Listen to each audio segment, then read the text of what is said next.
If we want to live well, both externally and internally, how well we live here simply depends on how well we manage our surroundings and how well we manage ourselves. Fundamentally, life is management. If you don't know how to maintain your body, your mind, your emotion, your situations, your life in general, your home, your communities, nations and the world, the quality of our life is just how well we manage things with ourselves. But generally, we are thinking of management, we are applying ourselves to management only in terms of business management or industry management or… Generally, we are talking management only with economic situations, not life as a whole. In many ways, it's unfortunate that today the most predominant factor that rules the planet has become economics. The other aspects of life have been totally pushed to the corner. When economics rules, when economics is the only thing that we are thinking about, we will tend to become very gross and unhappy in so many ways. What I see is, we are conducting various levels of programs to very top-level executives in some big corporations in the world, major corporations in the world. What I see is people who have failed in their lives, they're suffering their failure. People who have succeeded in their life, they're suffering their success.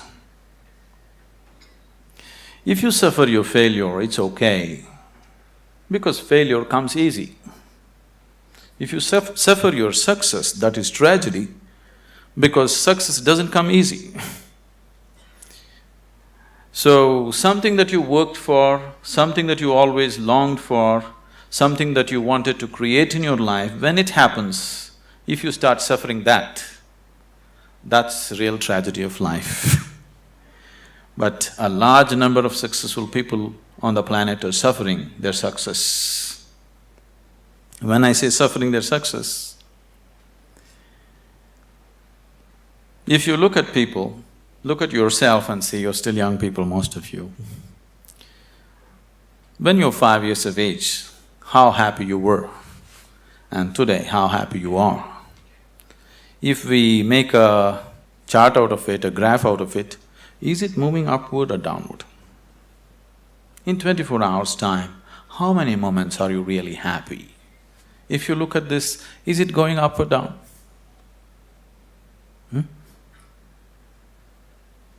Is it going up or down?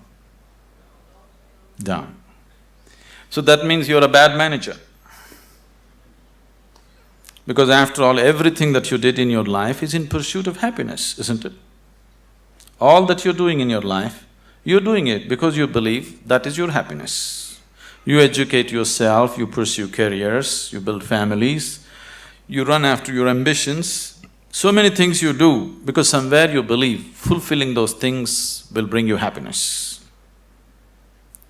After doing all that, if happiness is not multiplying, it is going down, that means you are a bad manager of yourself. Anybody who does not know how to manage his own body, his own mind, his own emotion and his energies, if he is managing outside situations, he is only managing them by accident, not by intent, the way he wants it. Because if you do not know how to manage your mind, how to manage your energies, how to manage your interiority, managing the outside is bound to be accidental. When you manage situations by accident, you exist as an accident. When you exist as an accident, you are a potential calamity. When you exist as a potential calamity, being anxious all the time becomes a natural part of life. Anywhere you go today, people are talking stress management. Especially a few years ago when I first went to United States, wherever I go, people were talking stress management. I could not understand why anybody wants to manage his stress. I can understand you want to manage your business, your finance, your family, your property, whatever, but why would you want to manage stress? It took me a while to understand these people have come to the conclusion that there is no other way to live. Somehow people have come to the conclusion that if you do things in the world, you're bound to be stressful.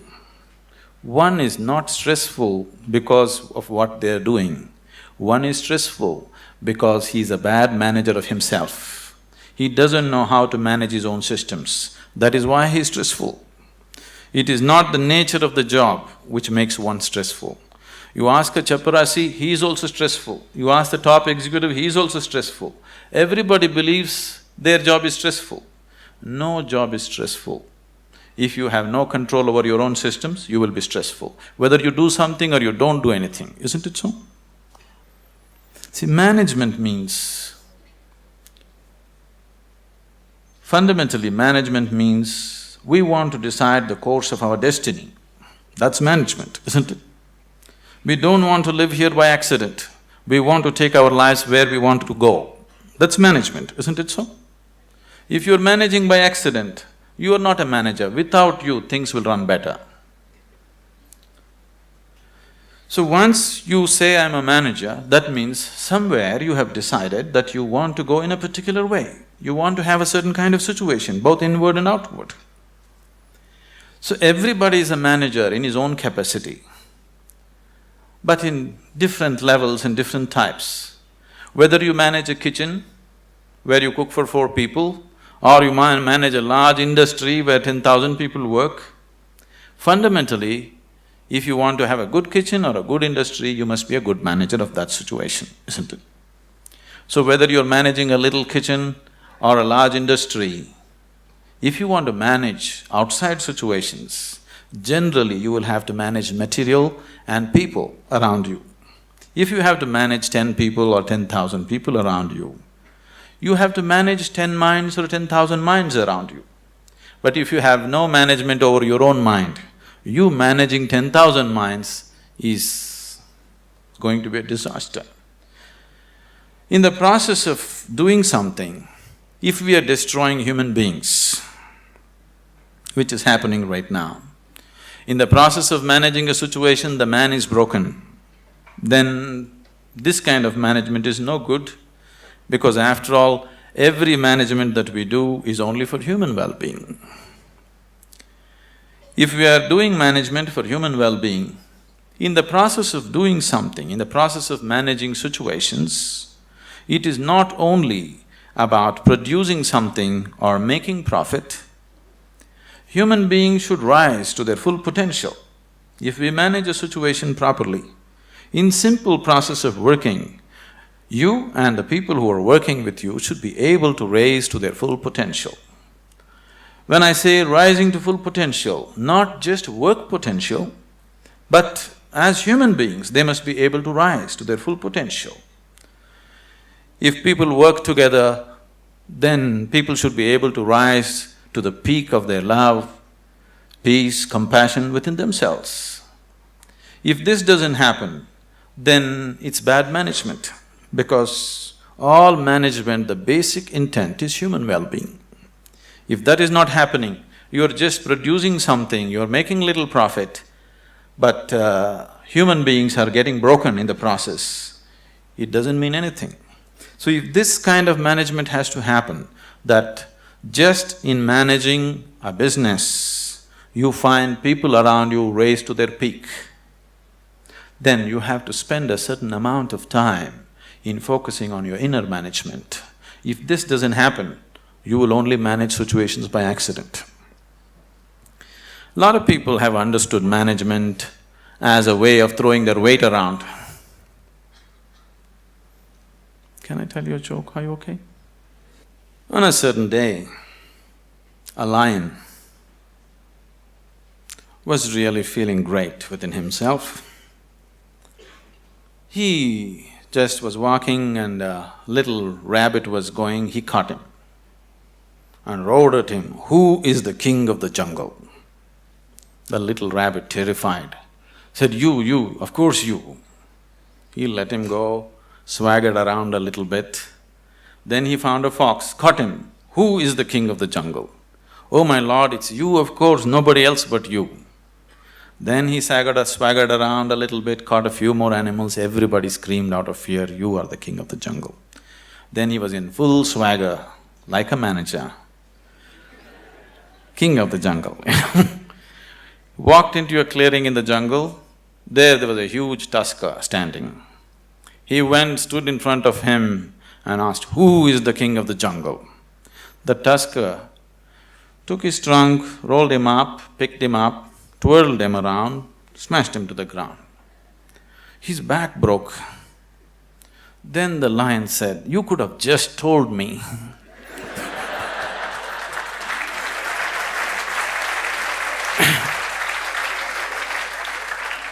But the tusker said, "You see, I had to make my point." So, lot of people generally are thinking management means just throwing their weight around. Throwing your weight around is not management, any fool can do that. If you manage a situation, not just things happening there, people should feel elevated, just being in that space. Otherwise, it is not management.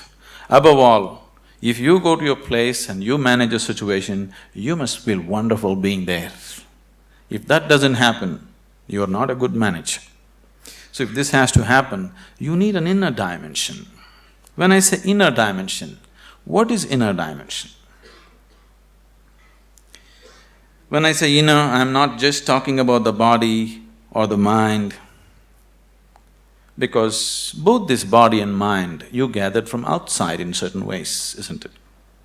For example, this physical body, when you were a child, this body was only this much. Now it's become this much. How did this happen?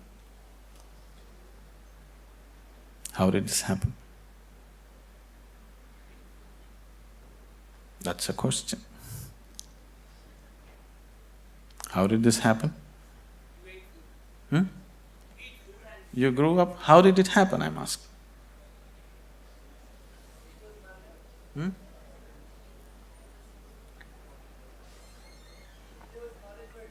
I'm sorry? How did it happen? How did all this body happen? Food that you ate, isn't it? What you call as my body is actually a heap of food that you gathered. What you call as food is just a piece of earth that you convert it into food and make it into body, isn't it? So this body is just a heap of food that you gathered over a period of time. What you call as my mind is a heap of impressions that you gathered from outside. Now you have a heap of food and a heap of impressions. If this much gathering has to happen, something more than this must exist, isn't it? If you are capable of gathering such a large body and so much mind, there must be something more fundamental than this. But that never comes into your experience. You're just lost in these two heaps, trying to make some sense out of it. Now, as there is a science, as there is a management science for external well-being, there is a management for science for inner well-being. It is just that most of the time we have not approached it scientifically, we're just believing by doing something somehow everything will be okay. Right now, people are thinking by educating themselves they will live happily ever after, which you will discover after some time it's not so. By getting a job, they think they're going to be happy ever after, which you will discover it is not so. By making money, you think you're going to be happy ever after, you will discover it is not so. Somebody thinks by getting married they're going to be ever after, and they know it is not so. So, you're trying to somehow fool yourself into believing that by doing something everything will be okay. Though repeatedly it has let you down, still you believe that something else, some other miracle will make everything okay. It'll not be okay. It once happened, on a certain day, a bull and a pheasant were grazing on the field. You know a bull? A pheasant, a bird. The bull was grazing on the grass, the pheasant was picking ticks off the bull, they're partners, you know. Then the pheasant looked at a huge tree which was at the edge of the field and very nostalgically said, "Alas, there was a time when I could fly to the topmost branch of the tree, but today I do not have the strength even to fly to the first branch of the tree." The bull very nonchalantly said, "That's no problem. Eat a little bit of my dung every day. You will see, within a fortnight's time you will reach the top of the tree." The pheasant said, "Oh, come off it. How is that possible?" The bull said, "Really, please try and see. The whole humanity is on it. You could try too." Very hesitantly, the pheasant started pecking at the dung, and lo, on the very first day it reached the first branch of the tree. In a fortnight's time, it reached the topmost branch of the tree. It just went and sat in the topmost branch and just looking at the scenery, enjoying it. The old farmer saw a fat old pheasant on the top of the tree. He took out his shotgun and shot him off the tree. So the moral of the story is, even bullshit can get you to the top, but never lets you stay there.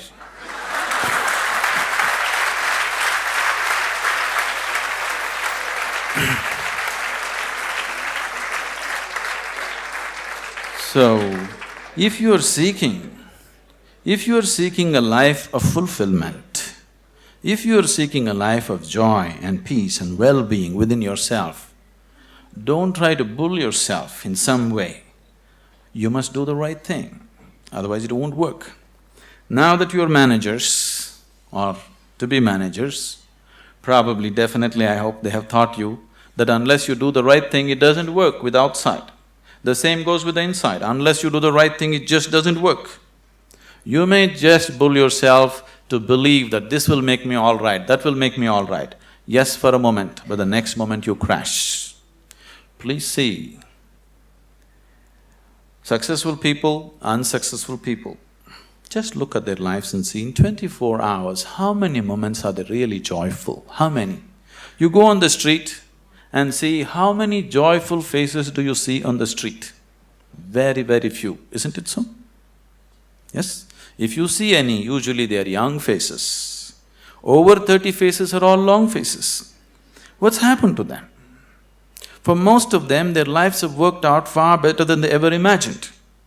If you look at yourself as a generation, never before another generation of people have been this comfortable and this well physically as you are right now, isn't it? Isn't it so? We are the most comfortable generation. No other generation has known these kind of comforts and conveniences. But still, are we any happier than what people were? This is simply because we did not do inner management. We just did external management, no inner management. In the process of creating what we want, the very source of our life, this planet, we're just destroying, isn't it? In pursuit of our happiness, we are just making a bonfire out of this planet, but still we are not satisfied, nor are we any more joyful than what we were 500 years ago as people were, isn't it? So somewhere, we have neglected the interiority. So to turn inward, what is needed? One reason why most young people here have never made any effort to turn inward is because today, any thinking person, the moment he can read ABC, speak English and he has extra alphabets next to his name, he develops an allergy towards anything spiritual. This is not your fault. These so-called spiritual people have made such jokers out of themselves. They have presented spirituality in such terrible ways, ridiculous ways, that anybody who has any sense doesn't want to go anywhere near it. See, a spirituality means to know something which is beyond the physical. Right now, if you exist as a physical entity, as a body, as a mind, because both these things are accumulations from outside, whatever happens outside will happen inside. If what happens outside begins to happen within you all the time, then you being peaceful and happy is always accidental, because it doesn't matter who you are, how powerful you are, how great a manager you are, external situations will never be 100% in your control. That's the nature of the life. Even if you're just two people in the family, still you don't have absolute control over the situation, isn't it so? As the scope and play of your life increases, you have less and less control over the situations in which you live. That's the reality of life. So if whatever is happening outside is happening within you, you being peaceful and happy in your life is a faraway thing, it's never going to happen. Only when a person begins to experience a dimension beyond the physical within himself, then he can play with the physical world whichever way he wants. He can do the best that he can do with the outside world, but the interiority is undisturbed, always the way you want it. The outside world will not happen the way we want it 100%. At least the inner world should happen the way we want it, isn't it so? Isn't it so? The outside will never happen 100% the way we want it. That's the reality of life. But at least this one should happen the way we want it. If this is also not happening the way you want it, if your body, if your mind, if your emotions, if your energies are not functioning the way you want it, then this is the worst kind of slavery, because somebody else decides what should happen within you. If somebody else decides what should happen around you, that itself you call it slavery, isn't it so? Yes? Are we in talking terms or no? Okay, that's fine. If somebody decides what should happen around you, that itself you call as slavery. But if someone decides what should happen within you, is it not a more horrible way of being a slave? But please see, the whole world is in it.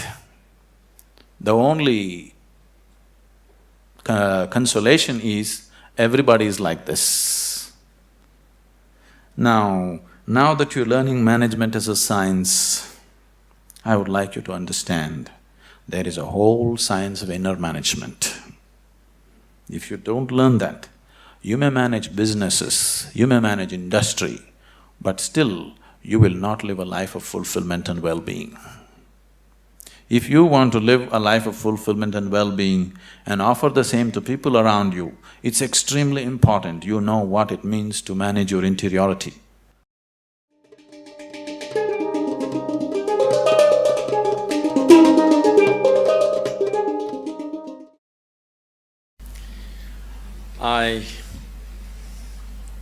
I really don't know how you feel today going out of probably the last step of your education, or at least one step of your education, a major step of your education. Because when I studied in the university, I did not go to my convocation.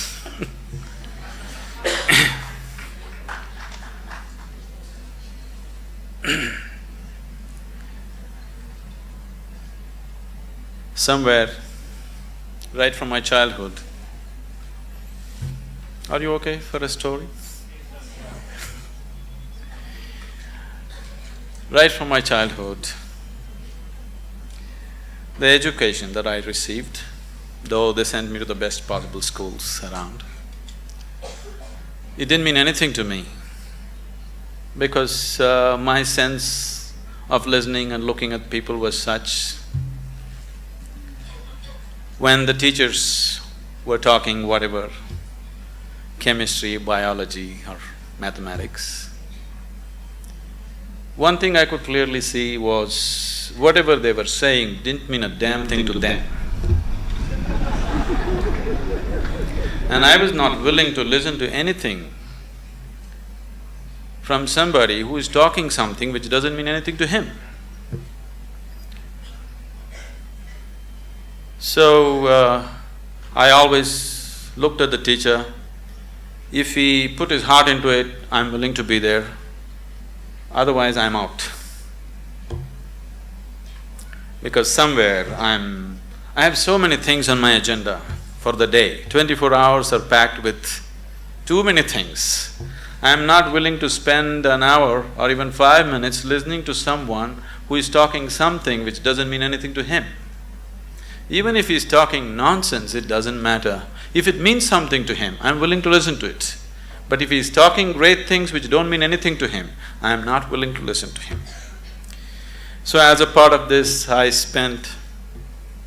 Your education is over, so I can talk. I spent almost 90% of my college hours outside, only 10% inside. Only when I saw somebody who is talking something with passion, I'm there. Otherwise, I'm just out. Now, this education, I'm repeatedly telling Dr. Majumdar and a few other people around here, I'm happy to see somebody's talking with some passion about what they're doing. Somebody, it doesn't matter what they're doing is right, wrong, okay, perfect or not. But someone has put his heart into it, it's okay, because human lives becomes beautiful not because we do the right things. Human lives become beautiful because we put our heart into what we're doing. It doesn't matter what we're doing, whether we are sweeping the floor or managing the country or what we are doing, if we are putting our heart into what we are doing, it's beautiful to be doing that activity. So I think it's a fortune that I've just seen a few people, I hope everybody here is putting their hearts into what they're doing and living in an atmosphere where people are passionate about what they're doing itself is highly enriching. Now that you're stepping into the world, not that you don't know, but anyway, now you're stepping into the world in a different dimension than the way you have been till now. Once you step into the world, there's going to be a lot of filth. There is corruption, there is nonsense, there is so many things happening everywhere. There are some set of people, a certain set of people, who will develop an allergy for this filth. They can't stand it. They usually run to the Himalayas because they're allergic to filth, they can't take it. They want everything pure. But such a thing will not happen because the filth of the world has one way or the other has entered our minds. Whether we empower that filth or not is all the option that we have. But we cannot avoid filth, it is there. All the nonsense that can happen in the world, you know in your head, isn't it? So one set of people develop allergy and try to run away, which they can never do, really. Another set of people, a large segment of people, unfortunately, have come to their own kind of philosophies. Anyway, world is full of filth, let me also become filth. So they have joined that, they have merged into the filth. What we call as filth can also be great manure, Indian spirituality has always used lotus as a symbolism. A lotus flower has always been the main symbolism for Indian spirituality. Why a lotus flower is? A lotus flower grows best where the filth is thick. This filth which is stinking, which you can't bear, has transformed itself into a fragrant, beautiful flower. This option also is with us every moment of our life. If the atmospheres that we live in make us… we cannot call ourselves managers. If we make the atmospheres that we live in, only then we can call ourselves managers. Being a manager means that we are going to create whatever we see as the most beautiful thing to happen right now. Allowing situations to create you is not management at all. Creating the situations that we want is management. As many of them have said many things, this process of education, there is a certain acceleration now that education is over, you're stepping into your new dimension of life, the excitement, and it's always beautiful to step into something new that you believe is going to be wonderful. But what we have seen with life with most people is, now let's say somebody got a job, the first day when they went and sat behind this table was the most fantastic place in the world. But within a few years, behind the same table, they're manufacturing blood pressure, diabetes, ulcers and whatnot. This is not because there is something wrong with the jobs that we do. This is not because there is something wrong with the world that we live in. It is simply because we have not paid sufficient attention to ourselves. We have paid too much attention to what is outside. To succeed in the world, people are always thinking, great aspirations will make you successful. Aspiration is just an initial starting point. Just because you aspire for success, just because you aspire for prosperity, just because you aspire for well-being, it doesn't happen. Success, prosperity, well-being happens because you have made yourself capable of creating those things. Everybody aspires. Who is not aspiring for success in the world? Everybody is aspiring. Even a beggar on the street is trying to be a successful beggar, isn't it so? Every human being is aspiring for it, but only those who have made themselves capable will succeed. Making yourself capable, not only in terms of management skills and other things, but that is needed too, but making yourself capable as a human being to go through situations untouched, to be like a lotus flower, even if you're in the filthiest of situations, to maintain your beauty and fragrance. If one has this, he will float through this life untouched. If one doesn't have it, life will eat him up in so many ways. It's my wish and my blessing that this new set of managers will manage this world, this country, this community, and the business and commerce, which is part of our existence today in the world, in a much better way than the previous generations of people have done, because externally we are better equipped than ever before. If we make a little effort, it's a fortune that an institution has made an effort to equip you internally to whatever extent it was possible for them. If you equip yourself for internal management also, I'm sure that this group of people and many more who will pass out of this institution should definitely manage this world, this nation and the communities much, much better than the way it's been done till now. When it comes to management, there's no such thing as perfect management. It is just that if people give themselves absolutely to what they're doing, things will happen. Right now, the Isha Foundation, Dr. Karthikeyan, after seeing what's happening there, that's how he's been into this. It is run by all young people, the whole foundation. We have hundreds of centers in India and outside the country. Everything is managed by very young people. People who have been with us for 14, 15 years, they are just in their early 30s now. Very, very young people. No senior people, no experienced people, just young people, raw hands. I took this as a challenge to make it happen through them, not using any kind of experience.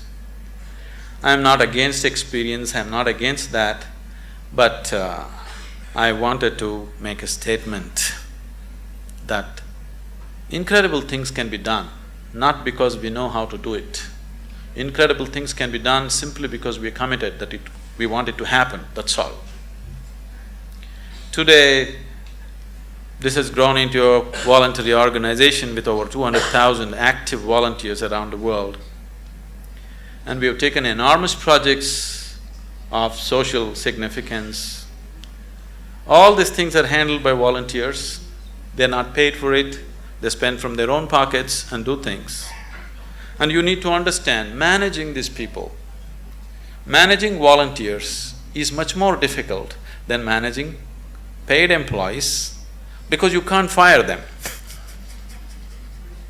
You can never fire them for inefficiency or indiscipline or whatever, because they're there on a voluntary basis.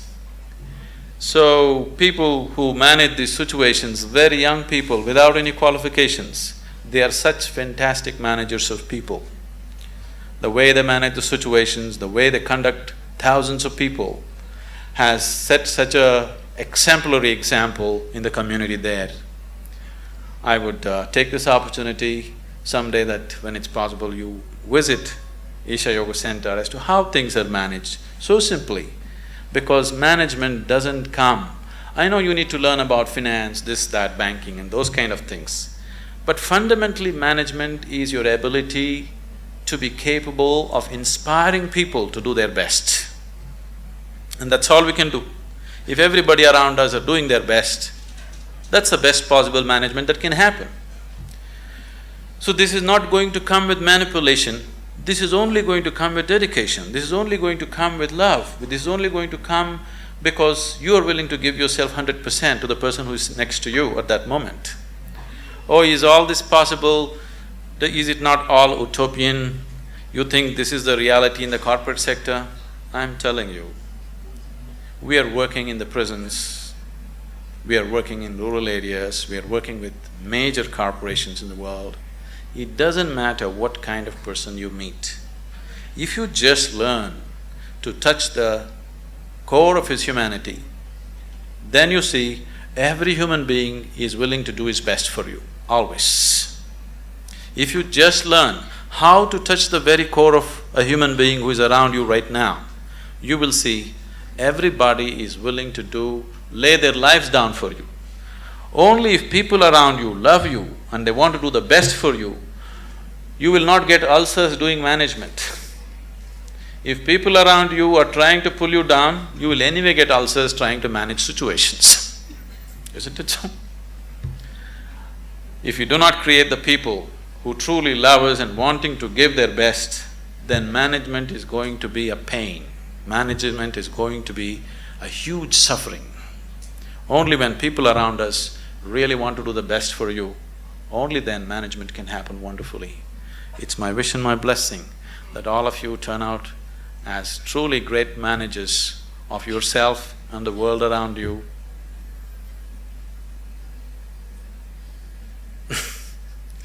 Our lives become beautiful not because of what we do.